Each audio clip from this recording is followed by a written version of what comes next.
Hello everyone and welcome again to another Teacher Joseph podcast.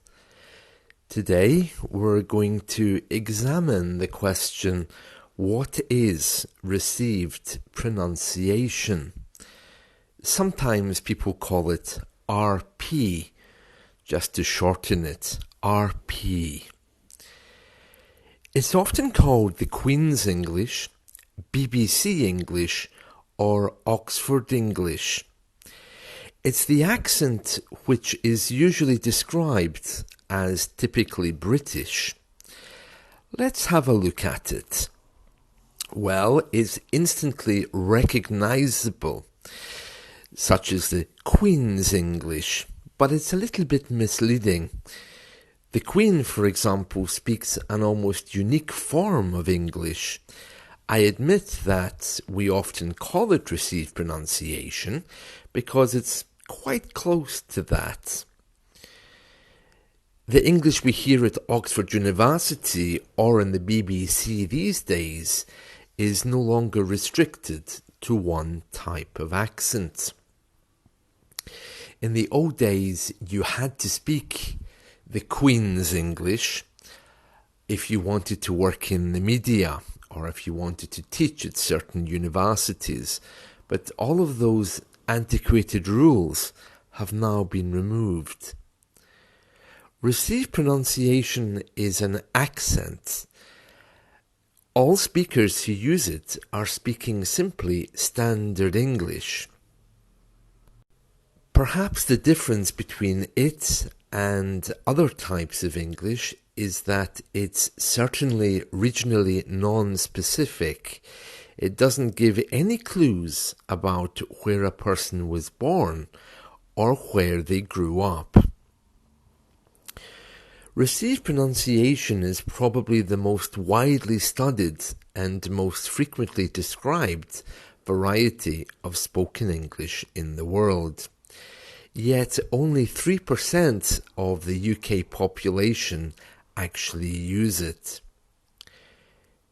My students often ask me if I can help them to learn received pronunciation, and it often comes as quite a shock when I tell them that there really is no point because nobody speaks like that, and it's going to sound very strange if you try.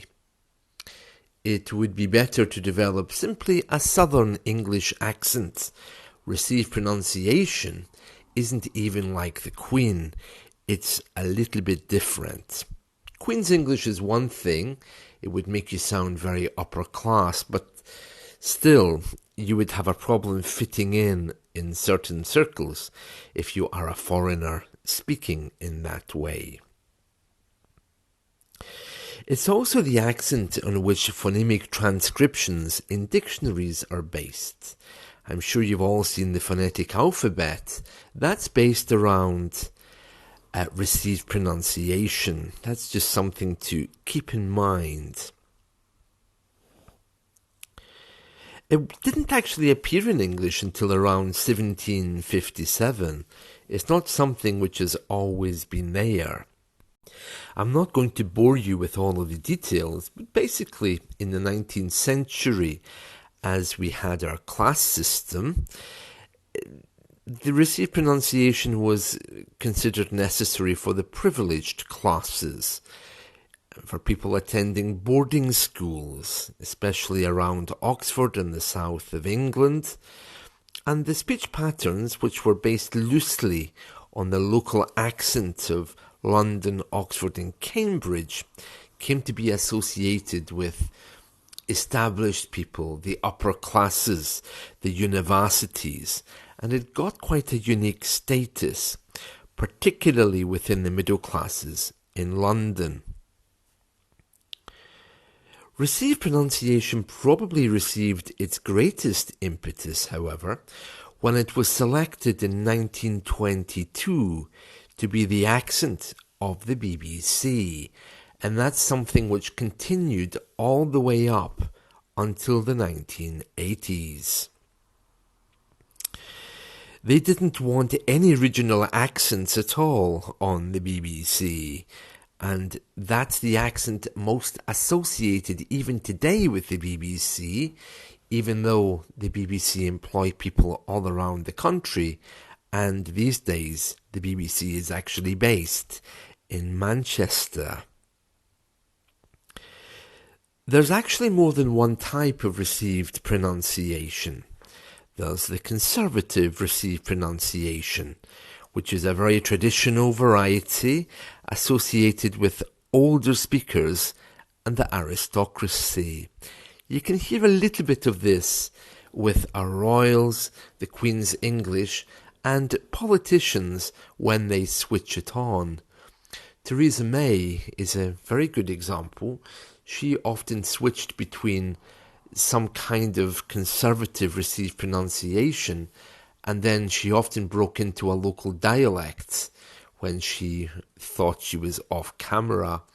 It was very funny because it reminded me that we often use received pronunciation to hide behind our own identities. The next type is called mainstream received pronunciation, and that describes an accent that we might consider simply neutral in terms of signalling one's age, occupation, or lifestyle of the speaker. And then there's contemporary received pronunciation, and that's referring to speakers who are usually younger, and the features of that usually involve how younger people speak. A little bit faster, a little bit more relaxed perhaps. But all of these are united by the fact that they don't use any pronunciation patterns that allow us to make assumptions about where they are in the UK or even where they grew up. My accent, for example, would be mainstream received pronunciation. It would be kind of impossible to know where I'm from. So it's just an example of different types of received pronunciation. So if you're really looking for developing an accent in the UK, it's better that you simply choose an area, focus in on it, and begin to develop the speech patterns of that particular place. There's all kinds of other things that I could say, but I just want to let you know that received pronunciation has changed over the course of time. The voices we associate with early BBC, for example, now sound very old-fashioned when we hear them. Received pronunciation is still evolving, so our attitudes towards the accent are changing.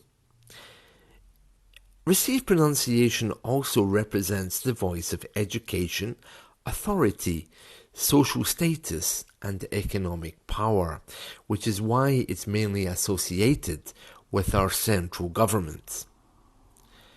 It's kind of sad, but as our devolved governments take over, that's the local governments in the four nations of the UK, Northern Ireland, Scotland, Wales, and indeed in England itself, you find that received pronunciation is no longer used. It's something which is very aristocratic, upper class, and associated with people in power. And it can be incredibly annoying, and that's why many people now associate it with arrogance. In the past, we had no choice.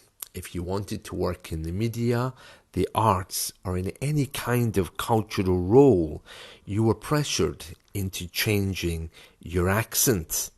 Oh, and also your handwriting.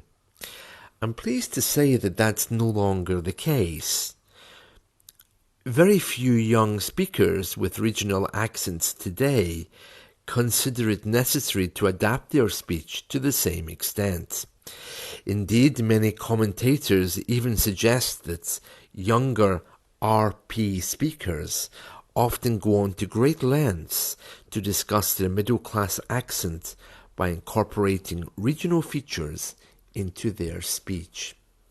And it is true now that identity, personal identity, and the way that you speak is considered to be much more fashionable and real, rather than trying to hide behind something which is fake. Received pronunciation, however, is almost certainly still celebrated, and for wealthier people, it's considered to be something absolutely necessary to show your status.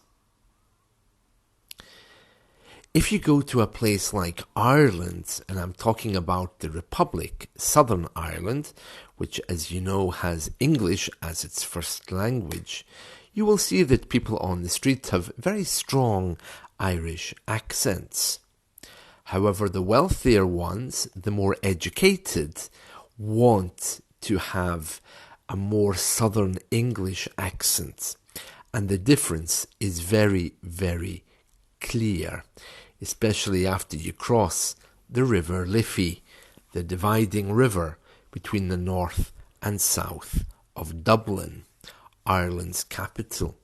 So even though it's not in the UK, it shows just how powerful this idea of received pronunciation is. So just to recap then, if you're looking at received pronunciation, you must understand that that's not the Queen's English. Received pronunciation is a kind of derivative of that, and is not even very clear, and it's certainly not fashionable. If you want to speak the Queen's English, yes, it's true that you certainly could copy her, and she has a very nice accent, but it can come across to most of us as being a little bit, well, just a little bit upper class. By speaking like that, you immediately separate yourself from half the country. So if you're planning to come here to go to university, don't expect people to be speaking like the Queen. You really need to choose your city, drill down, and pick up just how radio presenters or TV presenters speak in that area.